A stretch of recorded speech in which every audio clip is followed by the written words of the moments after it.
All right, we are out in the sun today. Someone asked about this pouch last time, and I mentioned it a lot, but not every time. But I want to mention it this time. Carver's Customs on Facebook. This, I believe, is what they call the King of the Sea pattern, and it's appropriate today because we've got something that looks like it came out from the bottom of the sea. A little shipwreck Aztec spinner, just out of the fume chamber yesterday. So I haven't gotten to play with it too much, but I can tell you that I can certainly tell you plenty about it. I played around with it a little bit when I first got it. The main reason I got it is because I wanted to do something like this. I knew I wanted to customize it. It had hot spots everywhere, so I think I did a live video that got interrupted by a crying little boy who was sad about a clock, if you watch that video. But yeah, so I hit up all the sides with a Dremel, hit up the edge of the button with a Dremel to really kind of clean up all the lines and machine marks to really make it look worn out. And then I took a little triangle file and put in all this battle damage. And then after it came out of the ammonia and salt bath, I went in and filed it again, so they look kind of like they were new scratches. So yeah, so really pleased with how this came out. I've hit it up with Renaissance wax, and the finish came out really good. It's a brighter greenish blue than I was expecting. This time when I took it out, rather than rinsing it off right away, I let it dry out for a couple hours and then rinsed everything off. I don't know if that helped. And then I hit it also with some 2000 grit sandpaper to kind of make the faces look polished. Really wanted this to look like an ancient relic, like some sort of coin that maybe got passed around even after it started to fade. So the buttons, I also did the same sort of battle damage. I might do a little bit more on them. I think they need a little more detail. They look almost too good. But I also used Warhammer paint, a stuff called Nuln Oil. It's meant to seep into the recesses and shade things. So it left some black on the face of it for sure, but it really seeped in to give it kind of like this old coin type look. So looking at it looks pretty cool. But how does it feel? Well, the spinner itself is actually pretty good. Let's pop open the hood here. So it does weigh in at about 60 grams, so it's pretty light. It's pretty thin. You know, the whole thing is the shape of the spinner. It has a nice 8-ball hybrid ceramic in there, you guys can see, with nylon cage. So it spins pretty good. Just the feel of this, man, just like this, even with everything else off of it, just kind of feels kind of nice. So I dig it. And then I don't really have to worry about trying to wear off the patina, because as it wears off, it just adds more to the look that I'm going for. So, but yeah, you can see Aztec spinner right there. Yeah, so about 60 grams, aluminum buttons. The spin time on this guy, did a vertical spin. When I first got it, the spin time was about just over 6 minutes, I believe. Just did another one right before shooting this video, right around 5 minutes. So I think the bearing might just need to be cleaned out just a tiny bit, because it's been out of the spinner for a while it's had some work done. So it might have a little bit of stuff in there, but still feels pretty smooth.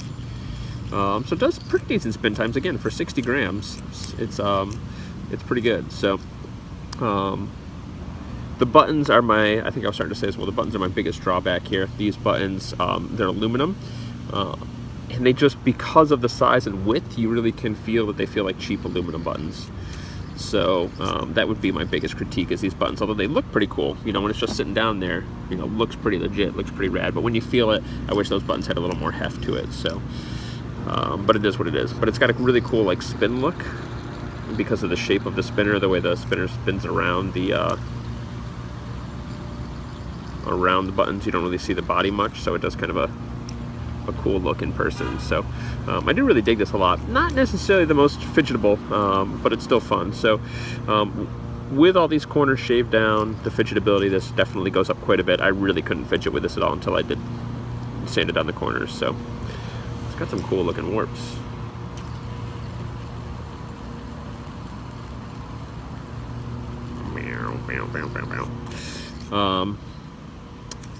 So yeah, so the shape of this is, it's sort of somewhere between like a bar spinner and a quad spinner.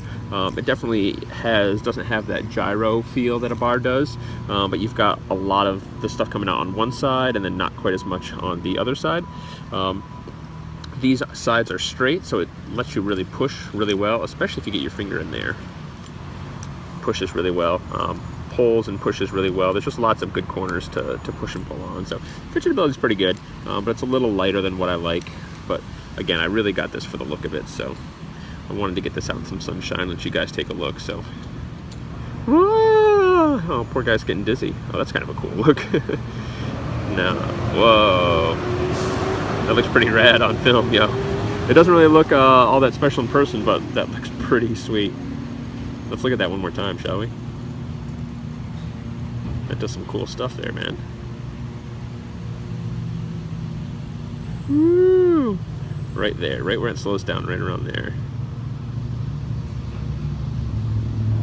All right. Anyway, yeah, I'm not sure what else there is to really say about this guy. If you're thinking about picking this one up, oh yeah. It's on, I think it's on Etsy. I think they had their own website as well. It comes from the UK, but it was relatively cheap. I think it was 26 bucks, so really didn't cost all that much. And then even with like the shipping from the UK, it showed up pretty quickly. Comes in just a little box with a little red velvet pouch, much like a pouch like this, just but would be red. At least when I got it, it was red. And yeah, so I'll link the Etsy shop down below. But really, if you're going to get this, guys, you got to know that it's more of a show piece than a fidget piece, and that it also needs some work done to it. You know, just getting it out of the box with just the straight up brass that it was nice, but you really need to put some work into this guy. And it doesn't have to be a lot of work. Even just sanding down these corners is fine. But with the shape and the detail that's in it, it does take a shipwreck patina really nicely. So get yourself some ammonia, get yourself some salts, get yourself some liver of sulfur, and go for a you know, more traditional like black one. You know, black force patina, but you need to sand these corners down. And these edges I sanded down too. They weren't too bad, but I think if you were fidgeting with it all day, it might be an issue. So yeah, Brass Aztec Spinner. You can see some of my paint starting to wear off. I'm hoping it wears off. This paint, it's funny on the models, feels like the paint just like falls off when you barely touch it, but on this thing I can't get it to like come off at all. So I'm hoping it'll rub and wear out as I use it and get more of a weathered look on the buttons as well. So yeah, pretty sweet. Hope that road noise isn't too bad. But it's a hot day out, and then we're at the park, so cool. Yeah, I think we'll leave it with that. Should I set it down and spin it? No, let's set the face so it's actually looking at you. All right.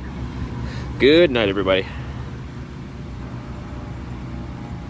Stop recording.